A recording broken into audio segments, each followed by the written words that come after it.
Welcome to Hannah's Heart. So Hannah, she's just one of the women who did struggle with infertility in the Bible. No matter who we are, we can be inspired by the fact that Hannah took her pain to God, and God heard her and was with her. So when she was praying at the temple, she had been weeping and not eating, and her lips were moving, but her eyes were closed, and the priest was like, "Hey, why are you drunk at the temple?" It can become an obsession when you want a child so deeply. And desiring that baby and to be a mama. Every holiday, every Mother's Day. This is not a show that's going to promise you a certain outcome, but this is a show that says, however God answers your cry, we know that He's enough. Hi, this is Kendra, and you're listening to Hannah's Heart on American Family Radio. And my lovely co-host is not with me today, but I am joined in studio by an amazing guest who we'll get to in just a moment. But if this is your first time listening to the show, welcome. This is a show for anyone struggling with infertility or miscarriage, or maybe you're building your family through adoption. However God is building your family, and wherever the journey takes you, we just want to let you know that you can cling to Christ. He is more than enough. And today's guest is my sister-in-law, who has struggled with this topic long before I ever even thought about it, and has been a huge encouragement on my journey. And we'll get into that as well. She could probably just take over the show and do a month worth of episodes because of all that you have gone through. So thank you for being on the show. You're very welcome. I'm excited to be here. Also, backstory, I asked her we have family dinner once a week. I asked her if she'd be on the show, and I was so nervous because I was like, I don't want her to feel like this is a high-profile guest, you guys. So she said yes. So I happily said yes. So let's go back to the beginning of your story. Okay. First, quick highlights. You have 3 children that you have adopted from different adoption stories. Each one is beautiful and unique, and we'll get to end as many of them as we can on this program. But first, tell us how you and your hubby met and how it all got started. Okay. Well, we met. We went to the same high school, so we both went to high school together. But we actually didn't start dating until he's a few years older than me. Mm-hmm. So he went to college and moved in with a good friend of mine. And he introduced us, and we went on a date and dated for about 6 years and got married. You knew each other well. Yeah. Had you talked about having kids before you got married? Or We did. Later on into our relationship, because we dated all through college. We talked about, just kind of how many kids we wanted and all that. And was it kind of just like a given? Of course we're going to have kids. Right. Of course we're going to have kids. And we had actually talked about even closer to after we'd gotten engaged and things that we, maybe we wanted to have a kid or two biologically and possibly adopt one day. So it was in the conversation, but already on your heart. Yes, it was already, it was already talked about. Okay. So when did you guys find out that God's plan was going to be adoption for you? Yes, we were married 2 years, had just built a house. And then we started trying, and we tried for about 9 months to a year. And the typical, give it 12 months. Exactly. And so about that time, we went in for tests, and it didn't take long, and they gave us a call and just told us there is 0% chance that y'all will be able to have children biologically. So of course, which kind of feels like a door. Yeah, that was not even a crack. No, it was slammed. It was slammed shut. Okay. So it was a heavy blow, and there was definitely some grief that came with that, and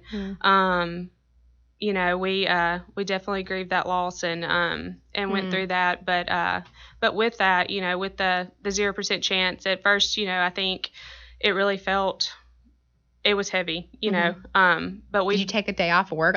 We did. I took a day or two off work. I was actually at work when I got the phone call, which was heavy. Awful. And so thankfully my boss, she was fabulous and gave lots of hugs and told me to take the rest of the day off. And I did, went home and of course, cried a lot of tears. But within, even a few days, we had already started talking about adoption. And that, I think that was just a natural next page. There was lots of prayers that went into that. And I think with us already talking about wanting to do that, it was, there was no question of what we wanted to do next. So there was no hesitation of how we were going to build our family. And so we just kind of took that next step. Yeah. We talk about on the show how adoption isn't like a Band-Aid for infertility, but it is so often that God leads couples to be like, this has been my plan for you all along. Like, this is. And I think, on the other side of that, 3 kids later, and we talk about it all the time, I said, I could not imagine not having those 3 babies, I would go through it 100 times for them to, be with us. And so, looking at the end part, it's definitely easy to see what God's plan was for us, and that they were meant to be, our kids. And if we would have had children biologically, we wouldn't have them. So, well, and they are my nieces and nephews, so I'm very attached. I love those guys. Yes. So, okay, let's just talk about as you were packing away, that path was a no-go. Right.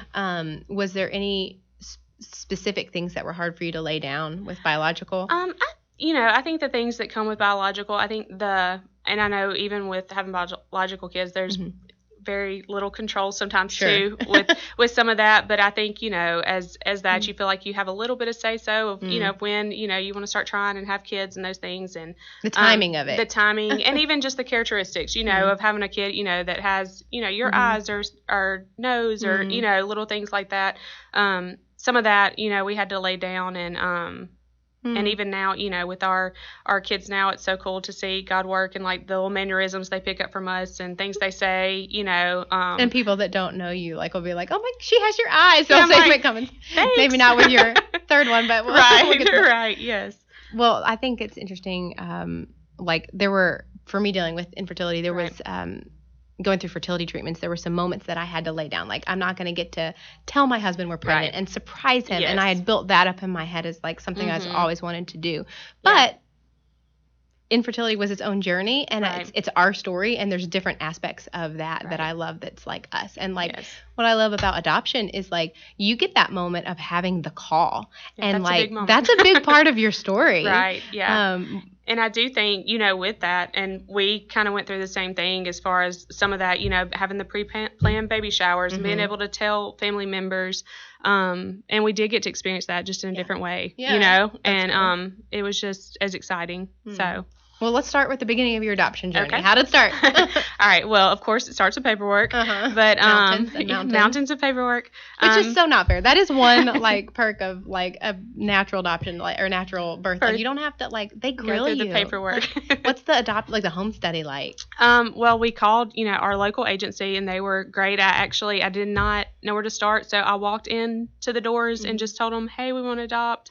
And this sweet Can we have one of those kids? Yes. And so the sweet little lady, she took me to the back and just went over everything, and she prayed with me before we left, and we had a great experience with them. And they so they started us with the paperwork, and they came into our home, and it was not, our social worker was fabulous. She was so sweet. She went through, they even went through the steps of grief that you need to go through before you start the adoption process, and work through some of that, and preparing you for what's to come. Yeah, preparing us for what's to come. Scary journey. Yes, and something we didn't know a lot about, but they did. So there was a lot of education with that. The paperwork took about 3 to 4 months for us to complete. And that's a full-time job. Like, that's you have your job and then that job. But with it, I think, during those 3 or 4 months, it kept us busy. So my hands were busy. I was busy doing things for those 3 or 4 months. And then, you turn your paperwork in, you're with an adoption agency, and then you just wait. And so, did you make the book? Well, we did. Our agency, thankfully, they were very helpful with that. We sent in pictures, and they just gave us questions to answer, and they put it together for us. And they did a video too, so they sent us a video camera home, and we. Oh gosh, I bet you were nervous. Because what do you say? Nervous. Like, pick me. Yes, please. We're really normal, but not really. Not Actually. at all. But so we did all that with the agency, and we signed on in the summer. With them, and just waited. And during the wait, we can reach out if we want any support, but there's really not a whole lot to keep you busy during that time. And so a lot of prayer, in the back of mind, you're like, my whole life could change at any minute. Right, at any second. And that's, you're like, is today the day? I don't know, and if you get a call, are you still going to be waiting a few months? Or how much time would you have if you got a call? Like, is it like it could be that day, or it could be either way? You could get a call, and a birth mom, only be 4 or 5 months along, and y'all kind of get to talk with them and build that relationship through a pregnancy. Or you could get a call, and the baby has just been born, and they need you somewhere ASAP. So did you decide to get your house and life ready, or was that too painful to do? We did a little bit. I had a room that just had a guest bed, and we bought a diaper bag and a blanket, and we just kind of left it at that. Because we didn't know, if we got a call, would it be, because we were open to 0 to 2. And so we didn't know if we would get a call about an infant, which the agency we went with mainly did infant adoption. So more than likely we would, but it could have also been a 1 or 2 year old. Yeah, so you're talking crib or toddler bed. Right, You're like, I don't even know what to buy. So we just waited. We kind of had a few friends that were so great, and they told us, they were like, well, you just let us know, and we will have the room ready when y'all get back home. Wow, and that's so incredible.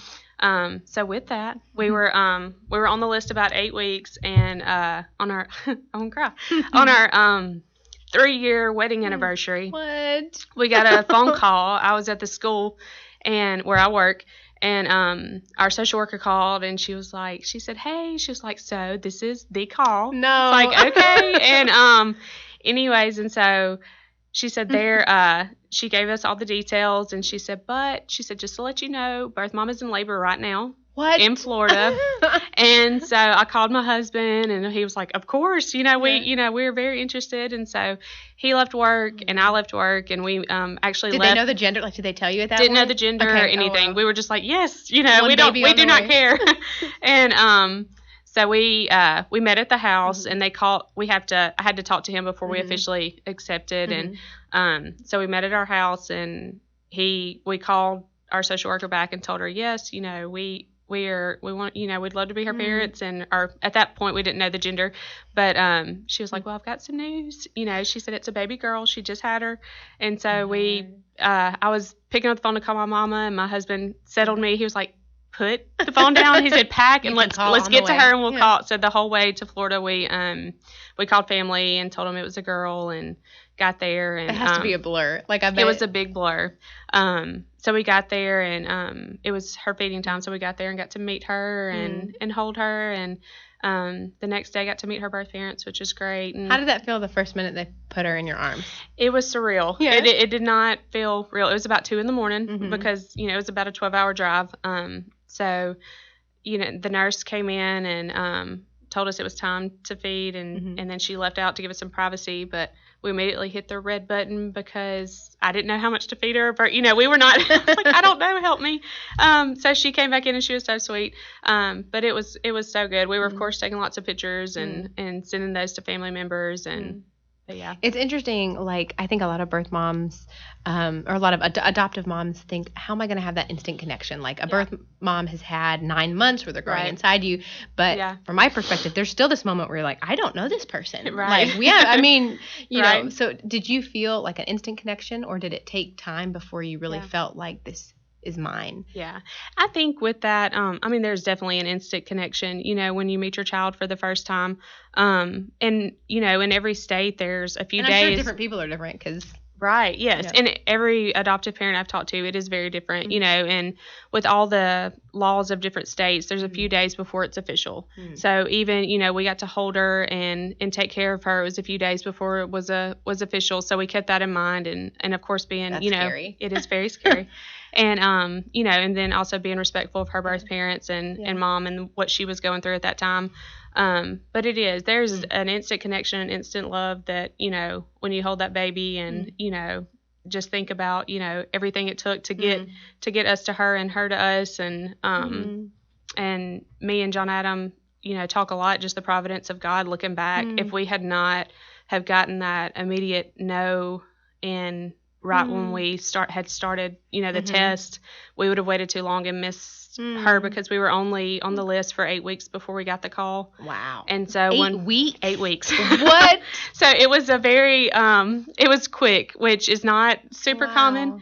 And your heart was ready, but like normally you have 9 months to prepare. We thought we were going to wait. We assumed we'd be on the list at least 6 months to a year. And so with that, if we had not got that immediate no, then when we got the no, she was already conceived and, in there. And so we were praying for a child that we didn't even know. She was already, here. So just seeing that, looking back, was it was really cool. Yeah. Well, I know the answer to this, but our listeners don't. Tell us about how your family responded. And they were extremely excited. I called, we called our parents first, and I'll never forget, my daddy was he was in a store, and he had to run out and holler. He was so excited, and there's lots of tears, lots of screams, lots of excitement. But when she was born in Florida, and we had to stay there for a 2-week time period, so there were family members that made the 12-hour drive to meet her, and her Uncle E, of course, had to make a drive. He couldn't wait till he got back home. Yes, and so he came by to see her, but they were over the moon. She was nice and spoiled. I like hearing the other family members' versions of it, because they're like, every family member has their own different version of it. They were so vested, and I love it. Yes. All right, well, let's go on to the next little goth baby that came into the picture. Yeah. So next. So you knew you wanted another sibling? Yes, we knew we wanted a sibling, and so when and Hayden, our first kiddo, when she was about 2, we were like, okay, let's go ahead and start the process up again. It's probably, so we took our time with paperwork a little bit. When I say took time, 5 or 6 months, same agency. Okay. And we got on the list. We were expecting at least a year or 2 wait for her. And so we were on the list for 4 weeks. Oh, and, wow. 4 weeks. Holy so moly. It was pretty quick, too.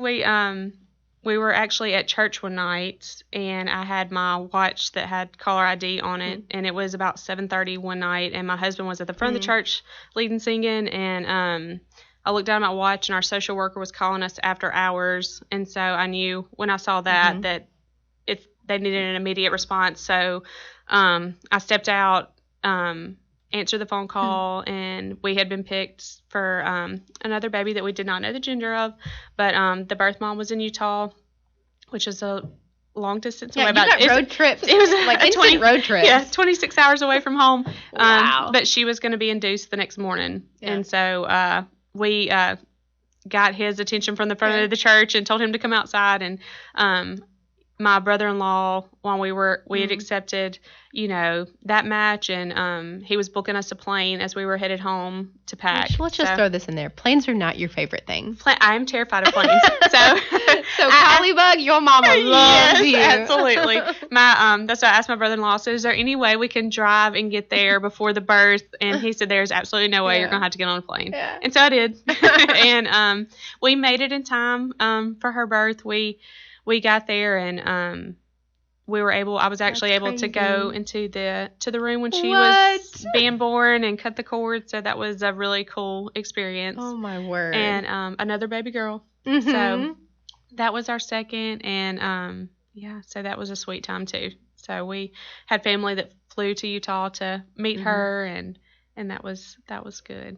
Well, and at that point, were you thinking, maybe we're done, we're not sure, or did you know it right away? We thought, really, after 2, we were like, okay, I'm good, we're done, and we were good and content for a little bit at that point. Not to mention the costs of adoption. The fact that you've adopted 3 times is the province of God. I know he's absolutely made a way for that. Absolutely. But we, at that point, we had, and Hayden was 2.5, and Colin's newborn, and so our hands were very full. We were very busy, and so we felt we weren't 100% sure we were done, but we felt pretty sure that we were done. Adopted and having kiddos, we felt like our plate was full, and we were pretty content at that point. So until anyways, a few years later, we did get a call and about a little girl that if we were interested in adopting, and we were, and at this point you're known as a family who adopts. Yes, so we have adopted too. Yes, okay. And so we got a phone call, and the little girl was about the same age as our middle daughter, so she was 2. The girls were 4 and 2 at this point, and anyway, so we. To make a very long story short, we brought her into our home for a short time period, about a week and a half, and that adoption fell through. So that was hard. People don't talk about failed adoptions. Ouch. Yes, and I think that's why there's a lot of emotions, that come with that, and and after that went through, we definitely grieved that loss, and we felt like we were done at that point, and then I think on the other side of that, we were like, just one more. It had just created enough enough desire that we were like, okay, I think we do want to try this one more time. And so with that, we did some fundraiser type stuff. When I say fundraiser, I guess we renovated a house, our own fundraiser. Yeah. We bought and renovated a house, and to be able to adopt it, to have the funds to adopt again.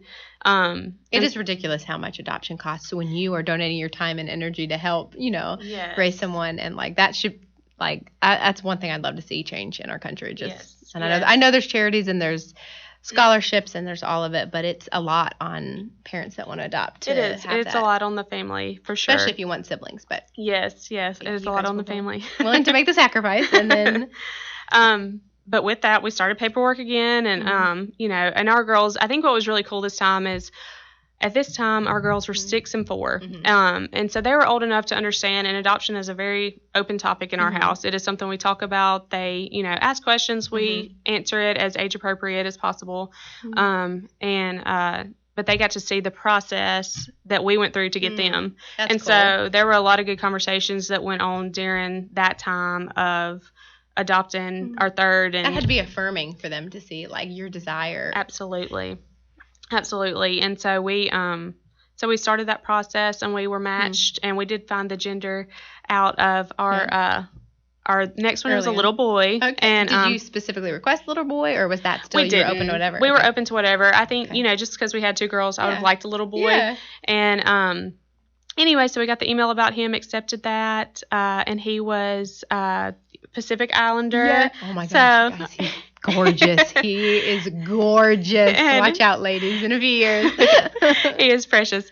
But so we got to build a relationship with his birth mom over those months. And that was different. That was very different because the girls, we got an immediate call, and with him, she was 4 or 5 months pregnant when we got the call, so there were still some months to go. So we got to learn a lot about her and about that culture, which is very, really cool, because we want him to understand, some of that. And now I remember this time because I was in the picture for this one. But do you think the failed adoption and the fact that you had this ongoing relationship made it scarier for you? Yes, I definitely think on the third, it was, you had time to try to think about something, right? And I do think with the first 2, there was none of that time to really worry and think about that. And with number 3, there was lots of downtime, and so you tried to. I remember you trying to stay very busy. Yes, I stayed very busy during that time, getting everything ready. But we got a call that his birth mom, she had the nurse call that she was in labor and being born. So we got there just a few hours after he was born, and got to hold him and the girls. All boy. He is 100% all boy. But then our daughters got to come and meet him and spend time with him, and in the state that he was born in, and that completes our family. So that's incredible. Well, what advice do you give to people that are considering adoption and are nervous about starting this process? I think nerves, I think, are always going to come with it, but on the other side of it, I would go through every single bit of that, to have the kiddos that we have, and even experiencing the failed adoption that we did. It was absolutely do it again, to have our kids and the ones that are in our house, because I can't imagine life without them. And it's opened the opportunity up for me and my husband to really talk to other families and to other people that are looking at adoption, and to encourage them. And I always tell them, I'm like, I just wish you could feel what I feel on the other side of it. Yep. And it's definitely natural to go through the whole process, the grief, the highs and lows, we call it, just a roller coaster journey of emotions, really, as you're going through some of it. But it is 110% worth it. And those kids, I cannot imagine loving my 3 babies and you wouldn't be who anymore. You are without them. Absolutely. They have changed me as much as anything. So, well, you talked about helping other families. I was one of them. Yeah. I remember early on when Eric and I found out that infertility was going to be a part of our story, and he was like, you need to talk to Alisha. And actually we had multiple conversations, right. But I was really encouraging to know that you got it. Yeah. And obviously my story went a different direction, but you were so kind and encouraging. And I remember you gave me a necklace that was it one One day day closer? Yes. And you wore that I during, was it all All three? three. Yeah. So, and did somebody give that to you? Yes. What's the story behind that Yes. again? My best friend, sister friend, Megan, she gave that to me when we were waiting on our first adoption. And I put that necklace on at the start of every adoption process. And it really helped me with the mindset of that where I was one day closer to my kid, whether that be tomorrow or whether that be a year from now, that was one day closer to our baby. And so having that helped me because I don't know if it's going to be a biological child, right. but I realized at that moment, like, I do believe that God has a child for us, and it's a matter of how, not when. And so wearing that was a real encouragement, and I kept it because we're still on our journey, and I don't know if the next step, what it will look like, but I hope to pass that on to another young lady sometime. It's like the Sisterhood of the Traveling Pants, but infertility necklaces. I love it. Anyways, I love it. Thank you so much for being on the show today. You're very welcome. It's so encouraging. And thank you guys for listening to Hannah's Heart on American Family Radio. Join us on Facebook. We're streaming. We're on YouTube and all of the places that podcasts are found.